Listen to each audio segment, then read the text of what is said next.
Today I'm going to show you the right way to pull this off. It's a good, easy way to do it. Today I'm going to show how to cook a steak. I've had several of my viewers in the comments ask me, would you please show us how to cook a steak properly?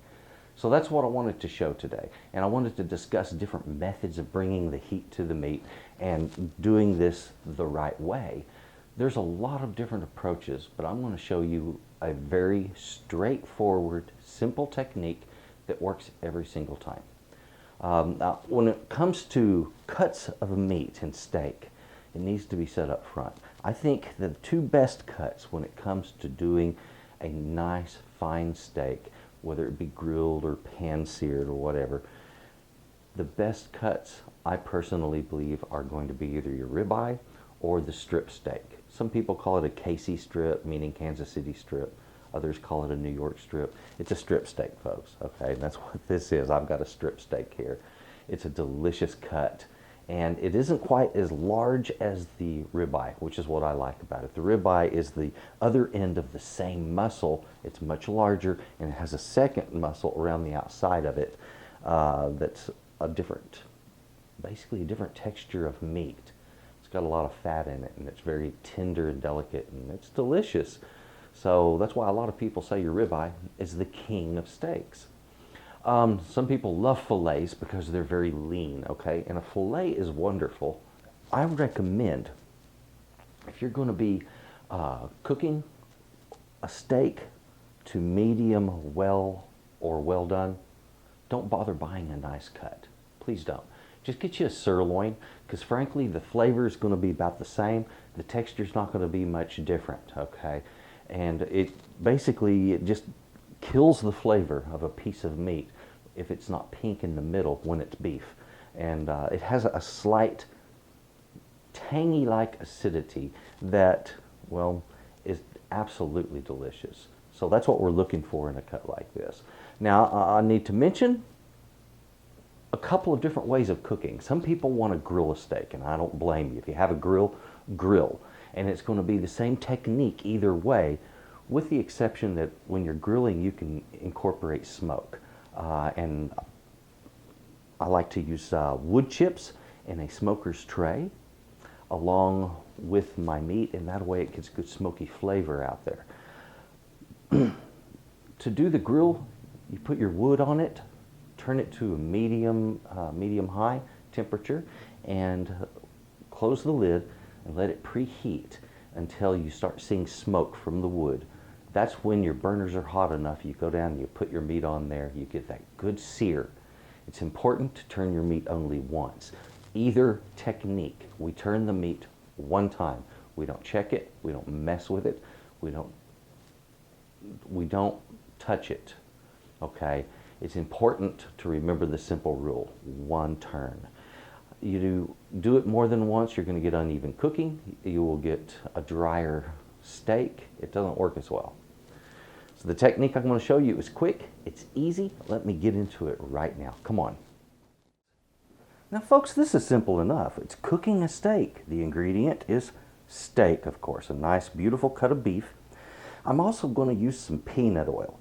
If you want, you can use any kind of cooking oil you like. I just prefer peanut oil. I like the way it tastes, and it cooks well for me. Also, I'm going to be using some salt and pepper on this.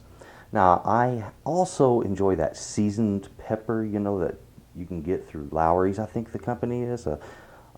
Maybe I shouldn't have said that because I don't like touting brands, and this is not a paid promotion, but those types of ingredients that are designed for steaks are often quite tasty, so give them a shot. Now, when it comes to getting a good cut of beef, you're looking for something that's going to be marbled, these little splotches of fat inside the meat itself, like this. These are what we call intramuscular fat. That's the stuff that makes for good steak. The more of that you have, the more tender and juicy and delicious your meat will be. Plain and simple. When you look at a prime steak, it'll have 3 to 4 times as much marbling as this does. And Wagyu beef, it's weird looking. It's just striped with intramuscular fat. Also, if you are looking at a cut that is select, you won't see any of that at all, hardly. It's a very rare thing to see intermuscular fat on a select cut. This is, as I mentioned before, this is a Black Angus cut, and it's a wonderful steak to use. So that's what I'm going with, is the strip steak that's Black Angus. We need to heat the skillet up. When I'm heating my pan, or if I'm heating the grill, either way, I need to bring it to a temperature hot enough to sear the meat. In a pan, that's the same temperature that you get what Leidenfrost taught us, which is a vapor barrier. So if I throw water into that pan with it dry, and the water beads up and just kind of skates around in there, then that means the pan's hot enough. But if it sizzles off quick, the pan isn't hot enough. So we heat it up to the right temperature. The grill is the same way. You got to get it hot enough to sear that meat. So you close cover and let it preheat for 20 minutes prior to putting your meat on that gas grill. Now, if it is a charcoal grill, your preheat time is based upon the amount of time it takes for the charcoal to ash over completely. And make sure it does. All right, so let's get on with cooking this guy. Okay, let's turn on the heat. There we go. And I want to set my temperature to a medium-high temperature. I don't want the flame straight up and down, but I don't want it way out either. It needs to be somewhat vertical and wide. Now, it's different with each stove, so remember this. With your cook, on your first cook, you're going to judge your meat and then adjust your flame and or time accordingly. So if you've got too much searing, too much dark edge on the meat, you lower the flame, okay? If the meat is overcooked, you shorten that time a little bit. So we're heating our pan up, and the way I'm going to know if it's hot enough, I'm going to put water in here. I'm going to take a few fingers of water and just drop some beads in there. If that water sizzles off, the pan isn't hot enough. If the water beads up and just skates around in the pan, we're at the right temperature. Now, something I'm going to say, if you want to do this and do it consistently well, do yourself a favor, get a timer. This requires the proper timing. I'm going to go ahead and season my meat now as my pan is heating.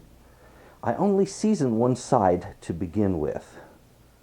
There we go. I will season the second side after this side is down in the pan. Okay, we're about to test the pan's temperature. Now let's put some water in here.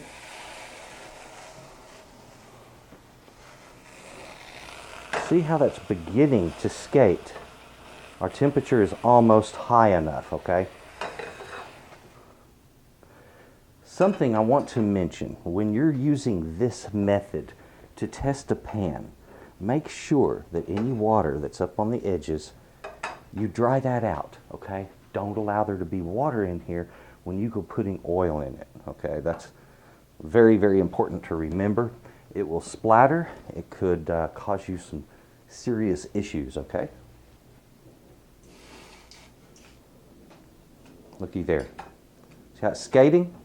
That's the right temperature, folks, okay? When I get that skating action, my pan is all ready to go. I'm going to dry this once more. There we are.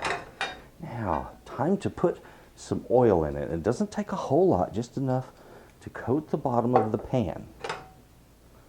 All right, I go around the edges a bit in case my meat's edge hits the side. So I'm going to take this and place it with the fat edge right down on the bottom. And I'm going to leave it there, and I'm going to give it about a 40-45 second count. So, take my timer and click start. When I do this on a grill, I do the exact same thing. And what this is going to do is, number one, it cooks off the fat so it's not quite so icky looking. And at the same time, it will go ahead and prevent that fat from curling the meat. When the fat's when the membrane holding the fat to the meat seizes, it causes that meat to curl up. And you may have seen that in your pan before. If you've wondered what causes that, that's it.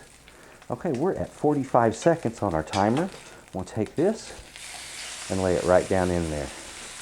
Now, ladies and gentlemen, that did a couple of things. I'll explain it. First, let's set our timer.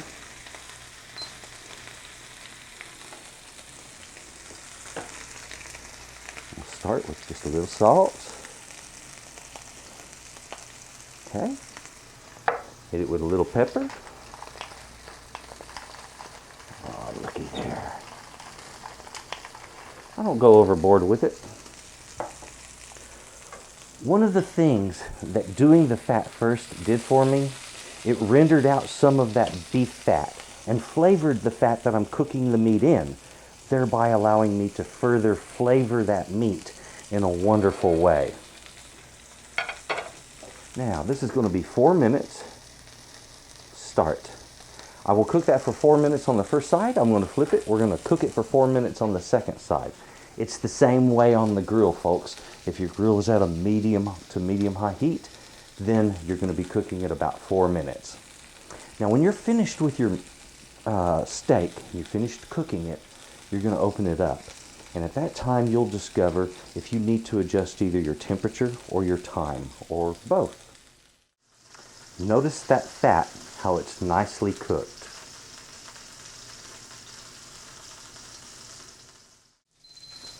All right, my beeper has gone off. Let's turn that meat over. I like my sear exactly like that. And that, in my book, is beautiful. Set my timer 4 minutes and let it cook. Let's take another look at that. Beautiful deep sear. Just the same color you're going to get on the sear lines of a grill, except this way it covers the whole of the meat. It is a delicious flavor, I believe, and when you have that combined with that beautiful pink center and the juices that we get from it, fantastic. Our cook is finished. Turn off that heat, remove the meat, and let them set and rest. We're in no rush. This needs just a little time. All right, now let's take a look inside of this gem. I'm going to go right through the center here. There we go. Look at that beautiful pink center. Ladies and gentlemen, that is a perfect medium. Lovely pink throughout with a slight tinge of brown on that very edge only. And that is what we were looking for. That is exactly what we got. Yeah. I just love a beautiful steak like that. Cooked up nice, pink in the middle. I've got this beautiful au jus on the plate that is a nice, lovely light brown color. The meat, it's delicate. It has that slight tang to it when it's cooked properly. Folks, this is the way you need to use your stove. This is the way you need to do the grill. Either way, it's very simple. Put it on that meat at the right temperature. One side, certain amount of time, don't touch it. The second side, certain amount of time, don't touch it. And you saw what it takes. Medium high, 4 minutes each side, and you've got absolutely banging perfect. Now, if you want that medium rare, back it off. Depends on the steak, depends on the grill or the stove, but you're looking at about 3 to 3.5 minutes for medium rare. Folks, thank you very much for watching. Enjoy that steak that you made. If you would, please share this video with everybody you can think of. It will be appreciated. Drop some comments below. If you have any questions, suggestions, or if you have a request, put it there. You'll be surprised how often I will fulfill a request, just like this right here. Thank you very much, and you have a good day. Bye-bye.